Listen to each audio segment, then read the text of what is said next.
graça e paz. Vamos orar. Pai querido, muito obrigado, Pai. Estamos aqui mais uma vez de pé diante do Senhor, Pai, porque estamos aqui para servir o Senhor. Queremos primeiro agradecer, te louvar, Paizinho, porque hoje nós estamos encerrando uma parte do nosso estudo e só foi pela Tua graça, Pai. Nós pedimos que todo esse tempo, tudo que foi feito, seja para glorificar o Teu nome. Em nome de Jesus. Amém. Nós pedimos que vocês se inscrevam para que o nosso canal possa alcançar mais gente. E também deem o gostei ou não gostei. Muito bem. Estamos hoje muito felizes, agradecemos a Deus, agradecemos as pessoas que têm nos estimulado, nos ajudado, porque estamos encerrando uma parte, estamos lembrando, fazendo uma revisão do Antigo Testamento, a parte da Bíblia que está dizendo que o Messias prometido vem, e todo esse preparativo para a vinda do Messias. Então, nós fizemos uma linha do tempo, muito interessante. Eu fiquei muitos anos estudando essa linha e fazendo, e um dia um aluno da nossa classe de escola dominical trouxe do Avon um estudo feito, muito bem feito, também sobre os tempos, sobre a história da Bíblia, porque a Bíblia é a palavra de Deus. A Igreja Reformada colocou como um dos pilares da igreja só a Bíblia. A Bíblia não erra, a Bíblia não é incoerente, então a Bíblia é a palavra de Deus, que nos anima, nos consola e nos apresenta a salvação em Jesus Cristo. Muito bem. Então, na nossa linha do tempo, nós estamos pensando na base bíblica, sempre é a Bíblia que nos aconselha, que nos inspira também. Eu pensei no Salmo 1, quando diz: bem-aventurado o homem que não anda segundo o conselho dos ímpios, nem se detém no caminho dos pecadores e nem se assenta na roda dos escarnecedores. Antes, o seu prazer está na lei do Senhor e na sua lei medita de dia e de noite.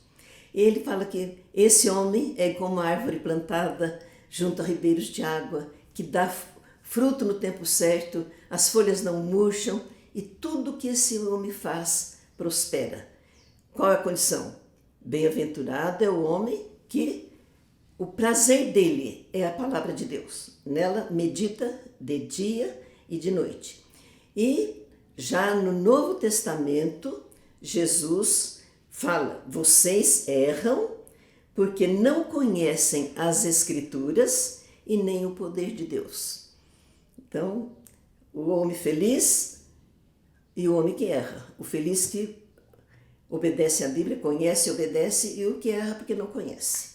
Vamos conhecer, vamos caprichar nisso aí, cada vez mais, estudar mais a palavra, para conhecer esse Deus, essa história de amor, de poder, de projeto, do propósito de Deus para a salvação das nossas vidas. Muito bem. Antigo Testamento. Começa lá, a linha do tempo. Nós fizemos uma escada. Primeira parte, a criação. Os estudiosos colocam no ano 4000 a.C. A criação começa lá, o primeiro homem, o Adão, a Eva, o Jardim do Éden e o pecado, quando houve a queda deles lá, já no capítulo 3 de Gênesis, e então vem o dilúvio e vem a Torre de Babel. Isso está tudo no tempo da criação. Já no capítulo 12 de Gênesis, nós estamos só no primeiro livro ainda, Gênesis. É o tempo dos patriarcas, no ano 2000 a.C. O patriarca Abraão, eu amo quando Deus chama Abraão e fala para Abraão todo o propósito de Deus, todo o projeto de Deus.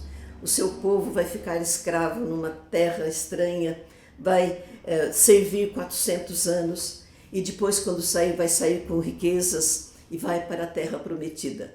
Isso ele prometeu para Abraão, o primeiro patriarca. E ele falou: em ti serão benditas todas as famílias da terra, na família de Abraão. Então vem a segunda parte, o segundo degrau da nossa linha, o tempo dos patriarcas. Abraão, Isaque, Jacó. Jacó, que depois teve o nome para Israel, que foi o escolhido por Deus para formar a família da qual nasceria o Messias, Jesus. Então, José também é considerado patriarca. Nós estamos ainda no primeiro livro de Gênesis. Quem escreveu? Moisés. Então, vem o tempo em que a família de Jacó vem para o Egito, porque José se tornou governador do Egito, ele que era filho de Jacó, filho querido dele e de Raquel. Ele está no Egito, ele agora é governador, ele traz toda a família para o Egito. Eles são colocados numa terra, separados, e ali eles proliferam. E o tempo passa, o José morre, e o faraó que sobe não conhece e não vai tratar bem os hebreus. E eles são escravizados. Então vem o tempo, criação, patriarcas e escravidão no Egito. No tempo depois de José. É bom ir caminhando com a história. Então agora estão lá no Egito, escravizados, e Deus levanta um profeta, Moisés, que vai libertar o povo da escravidão e vai levar esse povo para a terra prometida, que foi prometida para Abraão. Sempre Deus vai refazendo essa promessa, vai lembrando para Isaque, para Jacó, para José. José sabia que eles iam voltar para a terra prometida, tanto que ele pediu que levassem o cadáver dele, o corpo dele, para a terra prometida. Então temos o tempo do êxodo. O que é o êxodo? A saída, a libertação do Egito, libertação da escravidão, completando os 400 anos, vai dar 430, que Deus falou que para Abraão que o povo dele ia ficar escravo nessa terra estranha. Um Deus que marca o tempo e tem poder para cumprir. Esse é o nosso Deus. Então, eles agora estão no Êxodo e Moisés morre. Vamos lembrar que Moisés escreveu os 5 primeiros livros da Bíblia, chamado Pentateuco ou a Lei. Gênesis, Êxodo, Levítico, Números e Deuteronômio. Então, até aí, o autor é Moisés. Então, paramos o Êxodo, a saída deles do Egito para a Terra Prometida. Chegam, então, na Terra Prometida. Moisés já morreu. Quem assume é Josué. E esse livro de Josué, ele vai contar a divisão da Terra Prometida e a conquista. Eles têm a terra prometida, mas eles têm que conquistar. Então, agora, o livro de Josué. Nós vamos seguindo pela Bíblia. Então, o livro de Josué, a terra prometida. Eles já estão lá na terra prometida. Mas lá, na divisão das tribos, elas ficam longe umas das outras. E começa um tempo muito triste. Cada um fazia o que queria, o que achava certo, e os inimigos vinham, saqueavam, escravizavam as tribos. Aí eles lembravam de Deus, eles clamavam e Deus mandava um juiz. Então, o tempo dos juízes. Nós tivemos, lembra, uma juíza chamada Débora, Gideão, Sansão, Samuel foi o último juiz. Então, os juízes vão estar no livro de Juízes. Nesse tempo, tem o livro de Ruth também, que é o tempo dos juízes. É um romance muito bonito, o livro de Ruth. Então, agora, o último juiz é Samuel, aquele que a mamãe dele orou e ganhou aquele filho que passou a ser o juiz, o melhor juiz, profeta e sacerdote ali. Então, ele levou o povo um tempo a muitas vitórias. Ele formou escola para profetas. Então, nesse tempo, o povo pediu a Deus um rei. O Samuel ficou triste, mas Deus falou: estão me rejeitando, mas faça o que eles querem. Explique para eles o que é um rei. E eles acabaram, então, agora vem o tempo do reino. O reino que foi estabelecido depois de Samuel. Então, aí nós temos o reino unido, as 12 tribos. Primeiro rei, Saul. Segundo rei, Davi. Terceiro rei, Salomão. Essa história vai estar em 1 Samuel, 2 Samuel, 1 Crônicas, 2 Crônicas, 1 Reis, 2 Reis, Salmos, Provérbios, Eclesiastes e Cantares, que são os livros escritos pelo rei Salomão. Então estamos no tempo do Reino Unido. Quando Salomão morre, o filho dele não chega a um acordo e as 10 tribos se separam, deixam o reinado, deixam o Roboão, que é o rei sucessor de Salomão, e eles formam um reino chamado Reino do Norte, capital Samaria. Então agora começa o tempo do reino dividido, Reino do Norte e Reino do Sul. E o Reino do Sul se chama Judá. Então, Reino Israel no norte e Judá no sul. A capital do Israel é Samaria e a capital de Judá é Jerusalém. Samaria e Israel, 10 tribos. Judá, 2 tribos. A tribo de Judá e Benjamim. A história do reino dividido vai estar 1 Reis, 2 Reis, 1 Crônicas, 2 Crônicas e os profetas. É nesse tempo do reino dividido que entram os profetas. Isaías, Jeremias, Sofonias, Oséias, Amós, Joel, Jonas, Miqueias, Obadias. Reino dividido. Aí depois, então, o que acontece? O reino de Israel forma lá aqueles bezerros de ouro, ficam adorando a idolatria e seguindo Jeroboão, que em vez de aproveitar a chance que Deus deu para ele, dele ter um reino também para sempre igual Davi, ele perdeu porque ele fez aquele bezerro de ouro, 2 bezerros, um ao norte e outro ao sul de Israel. E o povo entrou nessa idolatria tão grande. A promessa estava lá em Deuteronômio, que se eles se esquecessem de Deus, Deus se esqueceria deles. E Israel, o reino do norte, acaba sendo levado para o cativeiro na Assíria. Então o reino do norte ficou o reino do sul, Judá. Mas o reino do sul também prevaricou, deixou o Deus de Israel. E também foi levado para o cativeiro. Então tivemos o reino unido, as 12 tribos, o reino dividido, 10 e 2 tribos, e agora Deus cumprindo, porque Paulo vai dizer assim: leve em conta a bondade de Deus e a severidade. Então Deus, ele vai punir o pecado, a desobediência. Então agora o que acontece? Israel foi para a Síria e Judá para a Babilônia, cativeiro. Então, tempo do cativeiro. Tempo do cativeiro.